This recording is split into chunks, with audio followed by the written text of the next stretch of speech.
There we go. Can you hear me? Yep, I can hear you. Can you hear All me? right, perfect. How are you doing, man? I'm good. How you doing? A little Pretty early good. there? What? Is it a little early there this morning, or are you Yeah. always up this early? Well, it's like 7:30 right now. I was Yeah, just at a wedding, so got pretty late, but it's totally fine. It doesn't matter to me. love it. Yeah, so how you been doing since the season? I'm good, man. I'm spending some time here at home in Sea Island, and you know, kind of taking a break from golf. I'm actually playing today with a couple buddies, but more for No. fun. Um, just taking a break. Sometimes you got to take a break. Yep. Yeah, so you wanna get started here? Yeah, let's do it. All right. So the first question, when you first started golfing as a kid, who did you look up to as a golfer? I was always a Tiger Woods fan. I was kind of that perfect age that when I grew up, he was dominating the sport, and um, I just wanted to be like him. So I just basically just watched him every week and was cheering for him every week. Yeah, he's one of the best players of all time. So, He is the best player of all time. um, But what were you gonna say? I said, in my opinion, he's the best to ever play. Mm-hmm. Yeah. When did you realize you were good enough to make it to the PGA Tour? Um, I would say it was always a dream, but maybe in college I started to have some success my last couple of years there, my junior and senior year, and that's when it kind of became more of a reality and felt like if I played some good golf and the golf that I was capable of doing, then um, yeah, I felt like I could get there and accomplish that goal.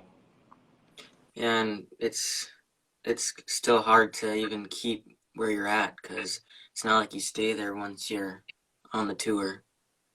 Yeah, that's part of the grind. Is it's always nice and fun to get there, but um, once you do, you're not guaranteed to be there for a long time. So you got to kind of keep grinding and keep playing hard and um, try and stay competitive out there. Yeah. Um, could you walk me through like how you got status on the PGA and how you got more fans? Yep. So the fans part is all Aaron Fleener.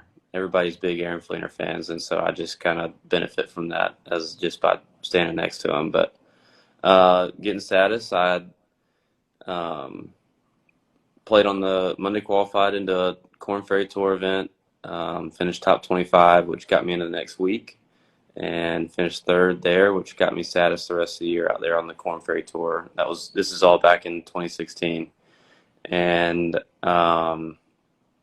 yeah, from there just kept playing solid and got my tour card later that year. What is the biggest challenge you have faced as a professional golfer?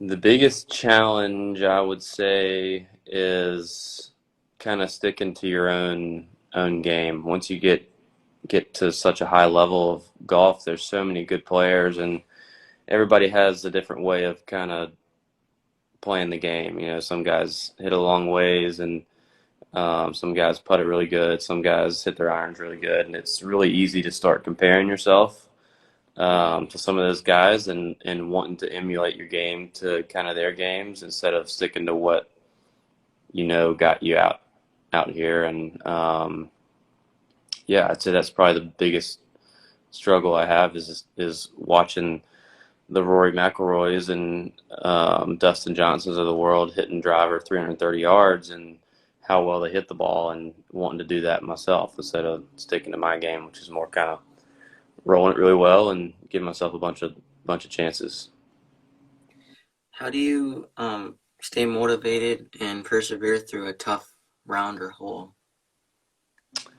Um, that's a good question. I would say you have bad holes, you have bad rounds, and the best thing you can do is just forget about them.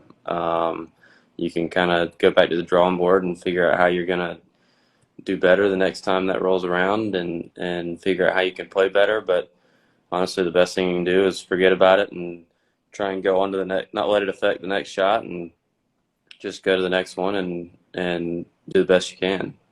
Mhm. What did it mean to you to win the Wyndham Championship, or the 2019 Wyndham Championship, in your hometown in front of your fans and family? It was awesome, man. It was a dream come true winning on the PGA Tour, and to do it in Greensboro, where I had a lot of family and friends there that were watching, and they were there to celebrate the win, which is really cool. And I wouldn't trade it for anything. Yeah, and you went bogey free, so that was pretty incredible. Yeah, that was the bonus. It was honestly it was a good thing for me, I think, trying to win for the first time, and Hmm. coming down the stretch, I wasn't worried as much about where I stood on the leaderboard, or if I make this putt, this par putt, I'm one back or one ahead or tied for the lead. I wasn't really thinking like that. I was more thinking I wanted to stay bogey free for the whole tournament and kind of just see where I ended up at the end of the day. Hmm. And when you're like in that flow, you just keep going and you don't stop. So that was amazing.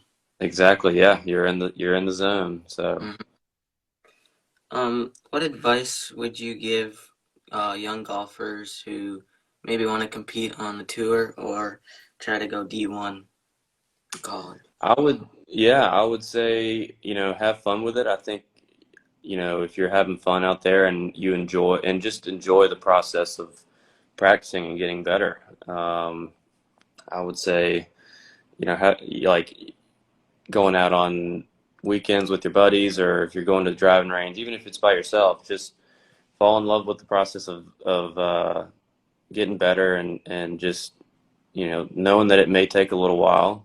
It's not going to happen overnight, but if you enjoy it and are excited about doing it, then go for it. Do you have a certain routine you do before every tournament?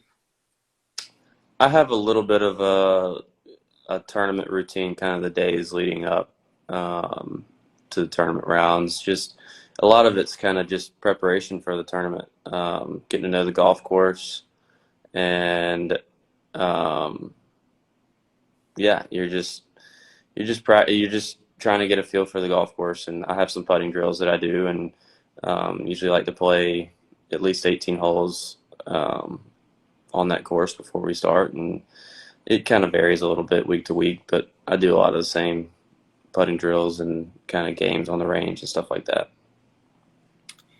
How did it feel to find out you get sponsored by Titleist? Yeah, I mean, Titleist has always been really supportive of me and in my career, and that started in college, and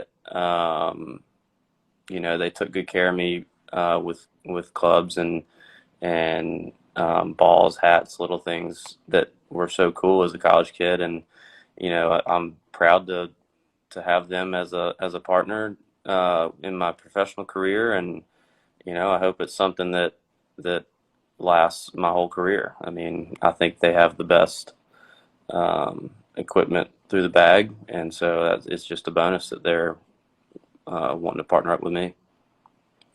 That's awesome. So, how did Aaron Flair become your caddy? Like, how did that turn out?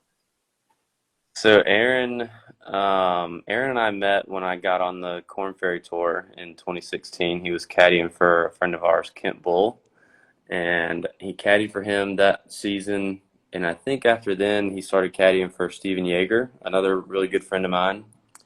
And he and Steven won a few times and got their tour card.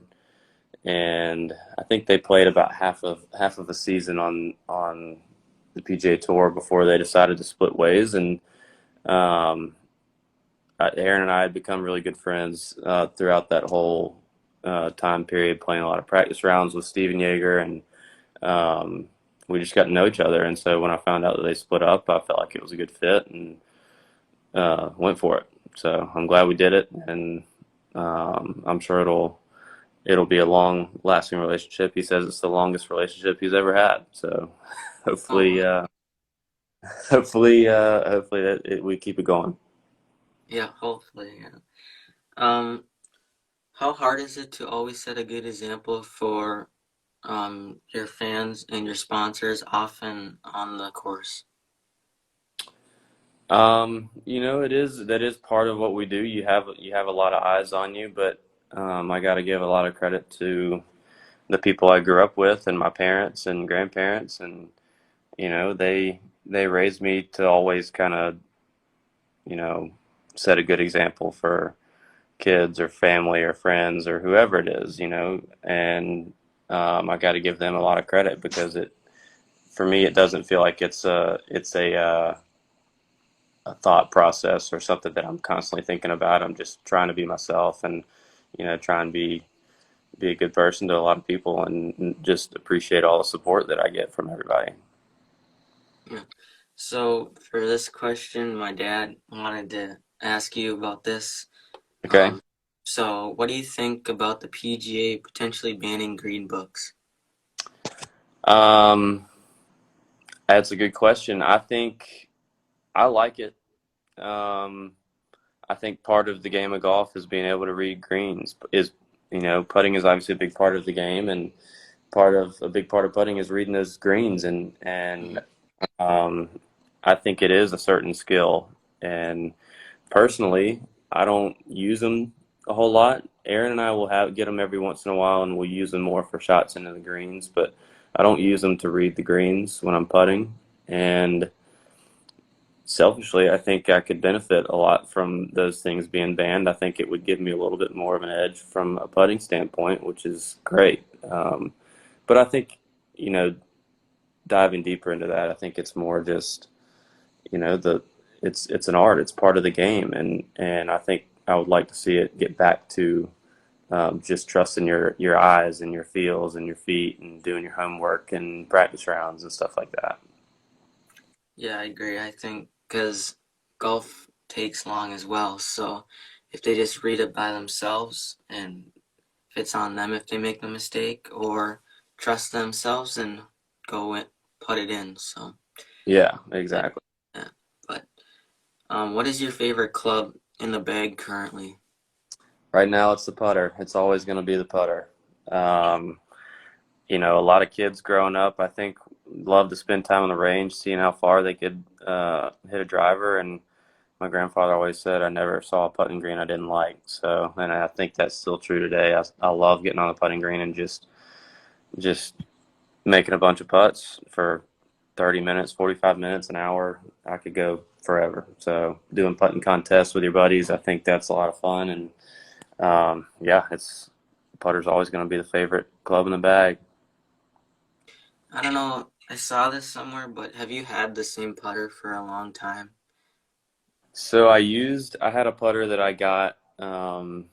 I won the men's club championship at my home golf club when I was a kid in about eighth grade, and I used the shop credit that I got for winning to get my first Scotty Cameron putter, and it was a Circus 62 blade putter, and I used it all the way until 2019. I switched at Players for the first time, and I mean, would have been 10, 11 years. I think I used that thing. So maybe 12 years, almost 12 years, and never switched. And it got me to where I am today. And I still have it. I still keep it very close by in case it ever makes a return. But who knows? We might see it one day if the one I'm using right now doesn't cooperate.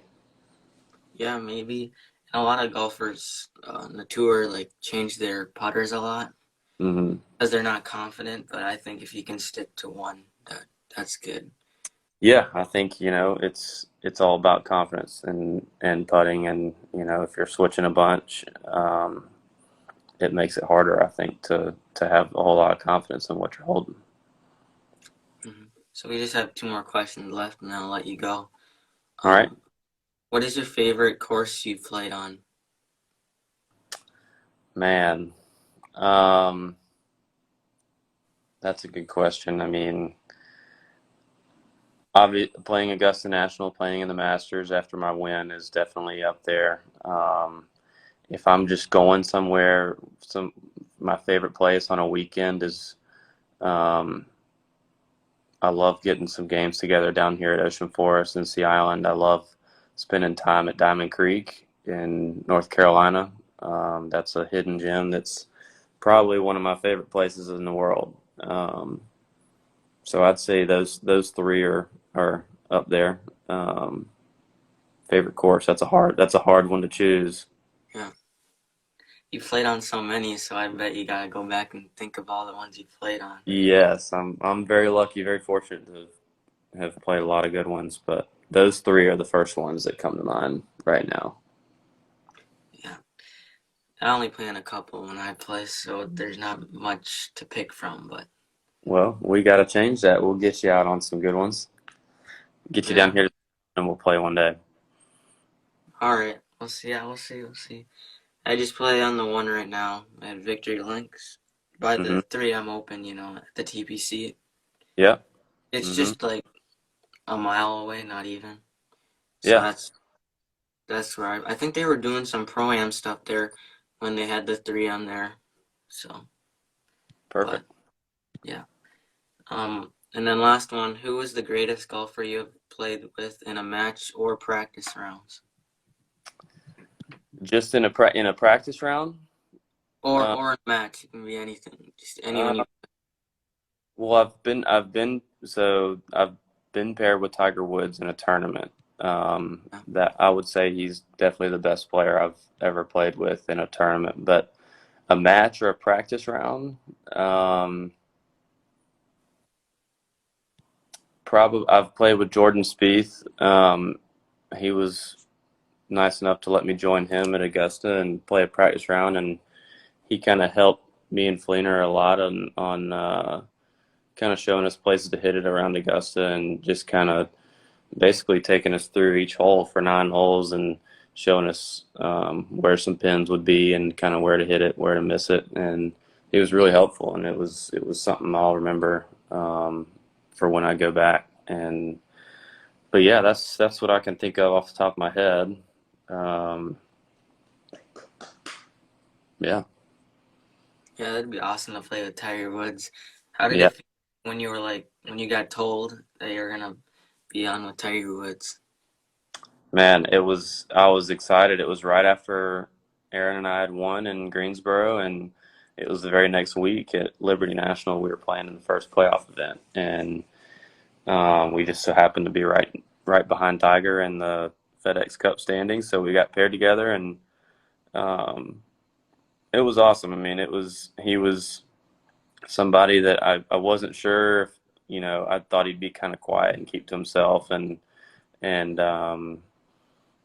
go about his business, but he was awesome. I mean, he chatted Fleener and I both up about the win the previous week and talking about tournaments coming up and talking about our golf games and doing all the, he just it was a pleasant surprise to for him to be as nice as he was, and to somebody that I had been on tour for a few years, but I had never really spent much time around him, and Yeah, yeah, he was great. yeah, that's so cool. So I want to thank you for coming on. I really appreciate it. Yeah, man, absolutely, absolutely. Thanks again for following us around out at the 3M Open. Hope to see you again out there next year, if not before then. Yeah, it should work next year because soccer doesn't start um, when that happens yet. So it'll be Perfect. next year because I don't know if there's any PGA tournaments that are close here in Minnesota, but Yeah, I'll for sure see you down in the 3M if you're there. So sounds good. We will be there. sounds good. Appreciate you coming on, man. Have a All right, great rest of your day. you got it. You too. All right, see ya.